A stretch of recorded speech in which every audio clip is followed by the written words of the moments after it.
Hey everyone, this is Rachel, and today I'm here with a new scrapbooking process video. Thanks so much for joining me here, and I hope you enjoy. If you could flick me a thumbs up, that would be super awesome, and I would love it if you would become a subscriber. You can also click on the notification bell so you always know when I have a new video up. Alright folks, let's get going!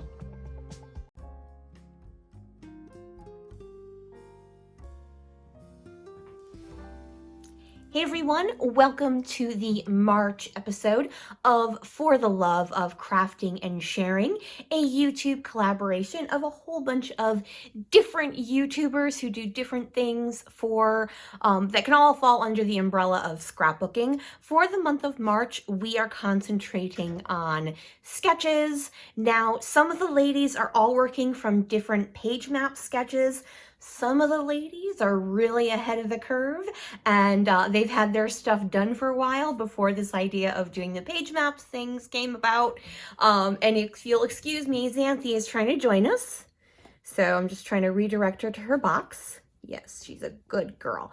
Not really, but I like to tell her that so she won't jump up in here. All right, so when it comes to sketches, some people have a harder time using them than others.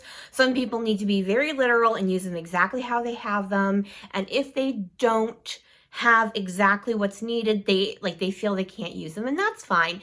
You know, what I suggest is maybe just trying to stretch it a little bit. Try doing one thing slightly different than the sketch has. Just an idea.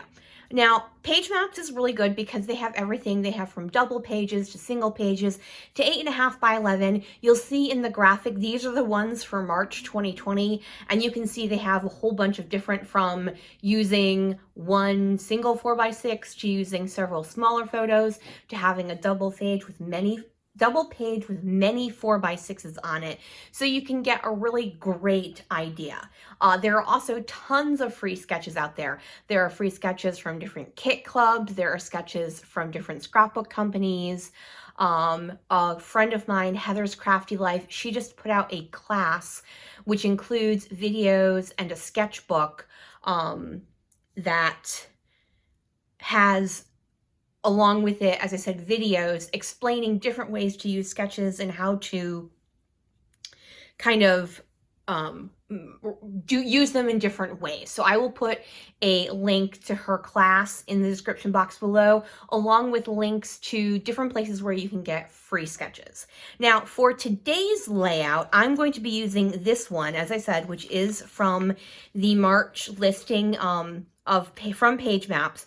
But what I'm going to do is I'm actually going to flip it and use it this way. And the reason simply being is that's what I have for photos. Now, these were actually 3x4s, but I cut them down to be in 3 different sizes, so it kind of went along with the way this was.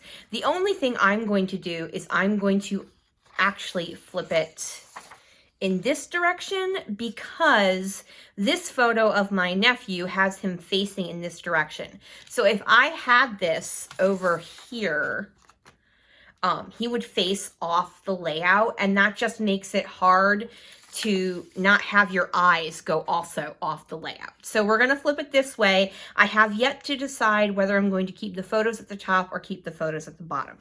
All right, I've been nattering on for quite a while. I am going to add in some mixed media. I'm also going to break into the first time to the pink paisley again and again, which I bought last September but have not touched, because that's what I do. I buy it and then I put it in a little bag like it's a museum artifact, because I'm crazy. All right, let's get going. I'm going to go ahead and get you on fast forward. If you can flick me up a thumbs up, that would be super awesome. Also, don't forget to check in the description box below. There will be a link to all of the YouTubers participating in the For the Love of Crafting and Sharing videos. All right, everyone, let's get going.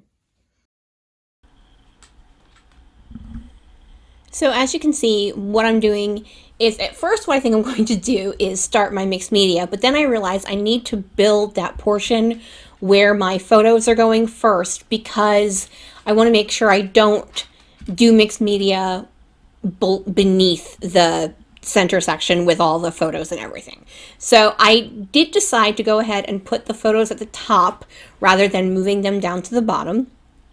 And I just needed to trim one edge off of the photo so it lined up, because I was using the idea of this gridded section in the center. I did want all of the photos to line up. So now I'm just trimming them down and feeding a little scrap of paper to Ms. Xanthe. There's going to be a portion of this video where I go to wash my mixed media, and Xanthe takes advantage. So you will get to see that as part of this video. So now what I'm doing is I am trying to choose that part of the sketch where there is a heavily patterned piece behind the main piece. Now, because I went, rather than plain cardstock, which is what sort of indicated in the sketch, I went with a dark piece of pattern paper. I decided to go lighter with my little background. And because it's going right behind where the photos are, I decided to just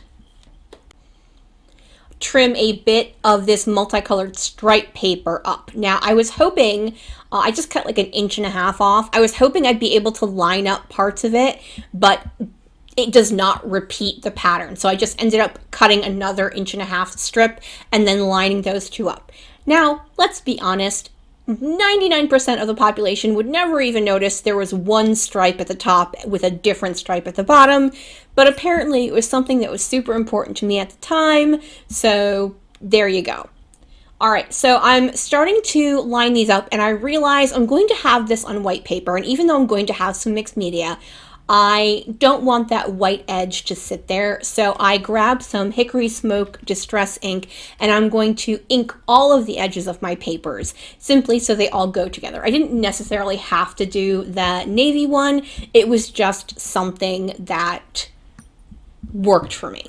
Now, going back to working from the sketch, you'll note my piece of paper that's I'm tucking behind is much wider than the piece of paper in the sketch. The reason for that was because I really like that piece of paper, and B, because it's not as bold a pattern, it seemed to me that it read better in a larger piece rather than a smaller piece. Now, originally I was going to use that Nouveau Mousse in Copper Penny because I had in the idea that the metal in the Again and Again line was actually copper, but it's actually a dull gold. I recently purchased these the metallic paint from Vicky Bouton, and it came with a champagne gold, and that's the color I'm going to use.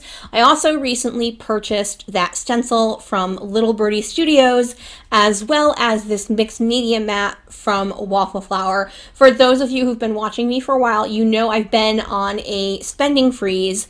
For me, the spending freeze is for consumables, meaning papers and collections and stuff like that, versus things like this, which, well, yes, of course, paint is consumable. For me, it was more amount of stuff in my stash versus spending money on stuff.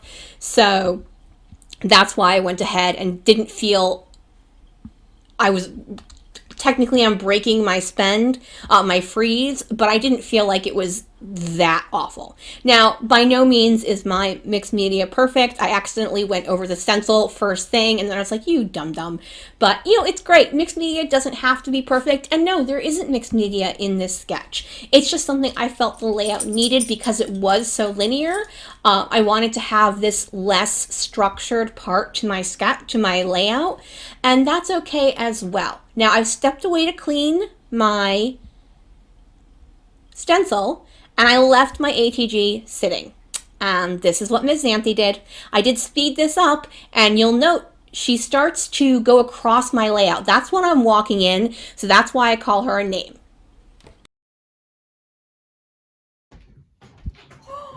You jerk. Oh, come on. Really? Really? Ugh. Yes, so when I was calling her a jerk, that's because she was standing on my scrapbooking page. It wasn't until I was over there that I realized, oh, she actually ate my ATG. So for those of you who enjoy Ms. Xanthe, there you go. Enjoy. All right, so I'm going through the die cut set that I had purchased to go along with the Again and Again collection.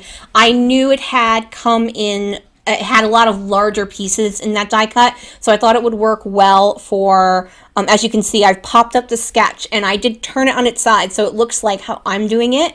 So I've got that circular element, even though my title isn't going to go there, and then I've got that white piece just below the vertical photo. And then I've got that triangle die cut, which I like, but isn't going to work out in the end. Because I added that postcard piece, everything just overlaps a little too much. So, that was Miss Sadie. I'm sorry, actually that was Mr. Archie. So I really like the postcard piece. I'm going to use the lines in the postcard for my journaling talking about this story. And so right now all I'm doing is building all the different elements that were in the original sketch using the items I have in this line. So I'm adding that little punch card rather than a ticket that is in the sketch.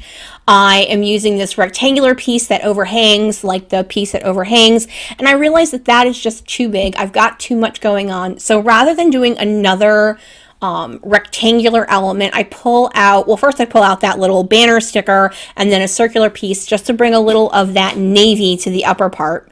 And then I just decided to add this good morning. And the reason behind that is the story behind this layout. My nephew's bedroom is very vertical, so it's not very wide, and so he always had a twin bed so he would have room for his desk and stuff like that. We made accommodations for him to take the extra bedroom we have rather than having it as a guest room, so he could use that as a study, which then had him moving furniture out so he was able to get a full-size bed. So we were jokingly saying at Christmas time when he got it, oh, you got a big boy bed. So that's why I decided to title this. Now, when I put those on there, because these mini thickers from Pink Paisley are very straight up and down, I needed to add something else there, otherwise it just looked really blank. So I grabbed that little ticket sticker from the sticker sheet, and now, as is in the sketch, I'm going to add 3 sets of 3 navy enamel dots. Now, once I add the enamel dots, I'm only going to do one more thing, and that, 2 more things. I'm going to do my journaling, and then I'm going to get out some Heidi Swapp Mist. Once again, not on the sketch, but I just felt it needed a little bit darkness and a little bit chaos. That's what I call it when you add a little bit of stuff to it. So I'm going to use the navy Heidi Swapp Color Shine at the end. So thank you guys so much for joining me here for this layout for the For the Love of Crafting and Sharing YouTube hop. Please make sure you head down in the description box below and check out all the links for sketches as well as the links to all of the ladies who are joining in this month. Thanks so much. Have a great day. Bye.